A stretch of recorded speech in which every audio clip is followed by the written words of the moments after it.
Shalom Aleichem, Assalamu Alaikum. Welcome back to 2 Kings, chapter 21. There are 26 verses in this chapter. Beginning in verse 2, we see the word nations versus heathen. Now, this word heathen is often misunderstood to mean godless, but it actually means nations or Gentiles. Verse 4, significant difference. It says altar versus altars. Another significant difference here is whereas he had said versus which Hashem had said. So Manasseh, King Manasseh is going against the commandment, actually in both, but it seems that he is obeying the commandment in the Masoretic. It can be read that way, that he's obeying it. But the next verse goes into more detail as to what types of altars that he is building, or that he built. And it says he built an altar to all the host of heaven in the two courts of the house of Hashem. So that is the altar he built. Perhaps he built multiple, one to Hashem and one multiple to the host of heaven. Verse 6, sons versus son. Actually, the other way. Yeah, sons versus son. Okay. Divination versus observed times. And observed times means soothsaying, can mean conjuring. We see auspices again, which is a protection or omen, versus enchantments, which literally means magic spells. Groves versus dealt with familiar spirits. And then an omission of multiplied as it refers to wizards. Okay, so that's verse 6. Verse 7, an addition of all that he made. It says that he made the grove that he had made. So we don't know if he made it or if it was already there. Verse 8, actually, can we prove that? Okay, he made groves. Okay, he did make them. Just in the previous verse right there. Verse 8, even of those who shall keep all that I commanded.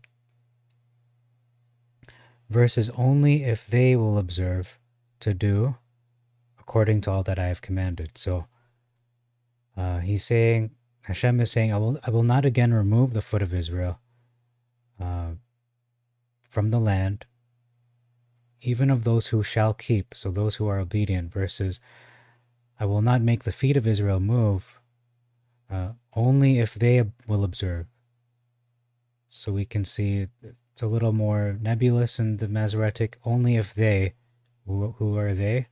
Whoever observes it. But it says, even of those who shall keep all that I commanded. Okay, maybe that's a wild difference. To me, it sounded like a difference initially. But just compare it, contrast it very closely. Who shall keep all that I commanded versus only. So we can see that the difference here is only if. These are two these are clear, how do you say it? If is like a determinant. So it's saying a complement. It's saying a complement. I don't think that's the right word.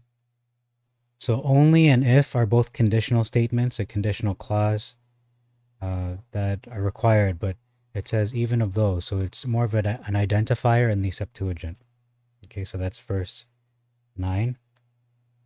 Verse 8, I should say. Verse 9 now. Led them astray versus seduced them.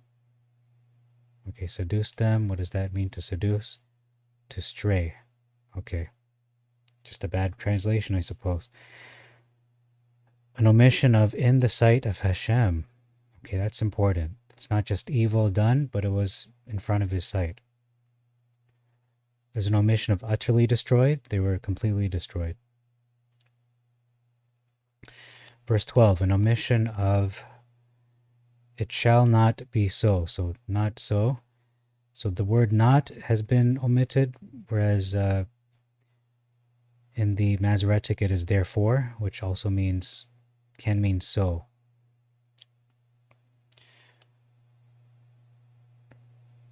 Calamities versus evil. So multiple evils, multiple bad events. Verse 13, as a jar is wiped versus as a man wipeth a dish.